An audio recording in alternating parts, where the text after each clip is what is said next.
ดีพ่อแม่พี่น้องFCเบิร์ดทุกคนเนาะตัดออกได้มากความสวยพี่น้องเอ้ยเป็นไปแห่งงานเราในเกาหลีก็มาเห็นดูประเทศเกาหลีใต้นี่แหละ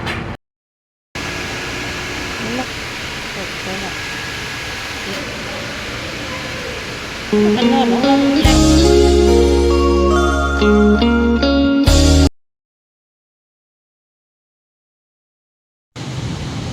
สบายดีพ่อแม่พี่น้องFCเบิร์ดทุกคนเนาะมื้อนี้ก็มาเฮ็ดเวียกกันนะอยู่สวนมักเล่นเนาะเป็นเฮาแบบเฮาให้เฮ็ดเนาะอาทิตย์แล้วนี่อาทิตย์ก่อนเนาะคือว่าได้ประมาณ2อาทิตย์แล้วก็ได้กลับคืนมาอีกเนาะเขาเจ้าจ้างมาเฮ็ดเนาะเป็นรายวันทิ้งจนว่าสุดหูสุดตายพี่น้องตอนนี้ก็เริ่มที่หมดโมงหมดเวลาแล้วก็มาให้คลิปเบิ่งจักหน่อยเนาะนี่พี่น้องมาเด็ดใบมามันตัดใบตัดใบก็สิประมาณนี้นี่ตัดโต๊ะบริณักงานแล้วก็ขัดเจ้าก็ให้จงเป็นช่องใบนอกจากตัดซื้อดอกนี่เนาะลงขั้วนี่แล้วก็นี่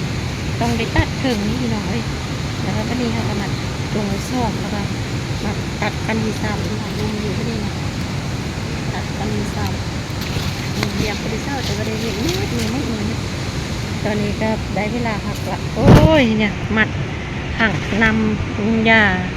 ล้าง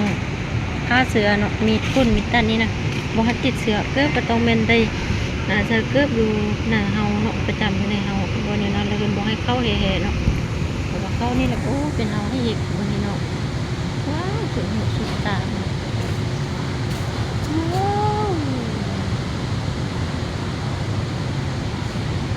ประมาณ2 อาทิตย์มักเล่นขึ้นงานซำนี้น้องคอมเมนต์บ้านเฮานี่โอ้ยยังติดดินเต็มแบมอยู่แล้วเนี่ยก็สิได้ยางออกไปเนาะยางออกไปเบิ่งก่อนเนาะโอ้ยเข้าคนละแถวพี่น้องบ่เห็นกันแหละมื้อนี้ก็ยังมาลาวเฮาก็ประมาณ5-6 คนเนาะแล้วก็มานำเขาเจ้ามากับคนเวียดนามแล้วก็คนไทยแด้เนาะทำงานกันตลอดความทวงบ่ฮอดได้เว้าเอาเป็นเอาให้เฮ็ดเด้อเก็บไปได้มาเก็บเนาะแล้วก็มาตัดใบแล้วก็ได้มาตอนนี้กำลังบานเนาะเป็นแล้วอันนี้มันตัดแล้วอันนี้นะตัดแล้วกับพวกแบบนี้นั่นแหละตัดคืนกันนี้มาเก็บมาเพื่อสะอาดทำหัวน้ำตาเล่นนั่งแหละก็จับของลุมมีแต่ห่อก้านห่อไม่อย่างอันนี้มันห่อก้านรวงปุกซี่เนี่ยจะเป็นลมปันดูตลอดเลยเนาะตอนมาวางดินตู้นี่อะไรมากก็มาเทียบใส่น้ำอันนี้มันใส่น้ำเลยนะความทันสมัยของคนที่บอกให้เราลูกมันเห็ดอยู่นักเล่นมะเขือเห็ดเนี่ยเนาะประมาณ2 อาทิตย์ก็เป็นมากละต่อไม้ละเริ่มห้องกันแล้วพี่น้องน้ำหักน้ำเสาแล้วโอ้ยังมีกองงามๆนี่เนาะมาหักเงินกำซื้อกองงามๆคลิปให้พี่น้องได้เบิ่งก็โอ้เป็นดังที่คิดไว้พี่น้องบุคคลมีเวียกช่วงนี้นะเป็นน้อยใหญ่บันนี้ซ้ำกับปั้นเลยพี่น้องเวลาที่หมดแล้วคนไปชอบมันหรอเฮ้ยฮักมาแล้วบอก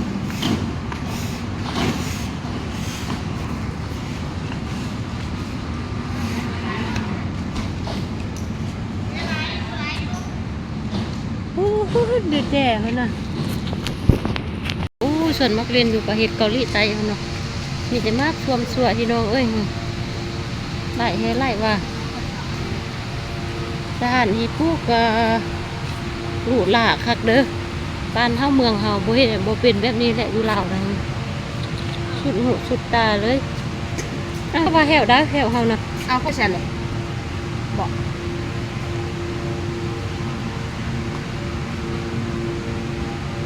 อันนี้ผู้ใดอยู่หุ่นไอ้บัว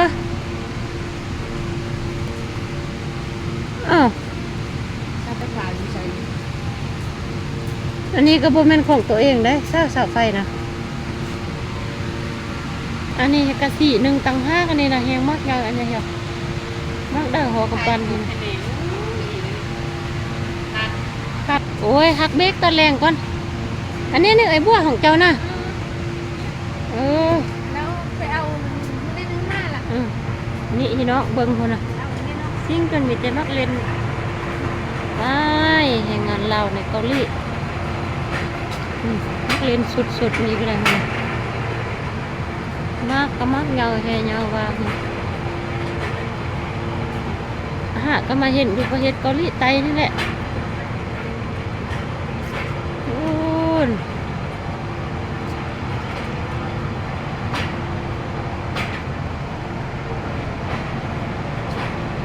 อันนี้เครื่องมักเล่นมือนี้มันเอามาตัดเบา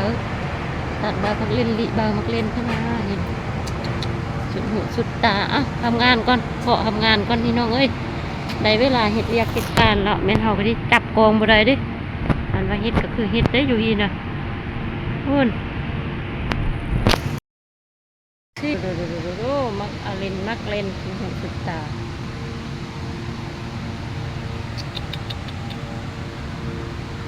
กินมาหมดแล้วพี่น้องเอ้ยหลายแห่หลายว่าพุ่นเนาะเล่นอยู่เกาหลีนี่นะเนาะเป็นแก๊สนี่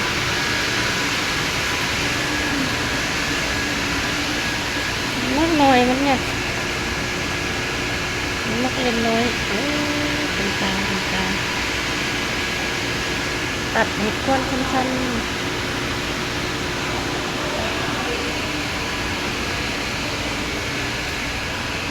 ตัดก้อนมักเล่นอันนี้น่าจะเป็นเก็ดมักเล่น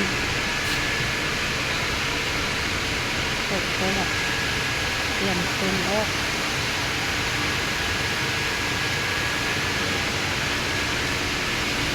นอน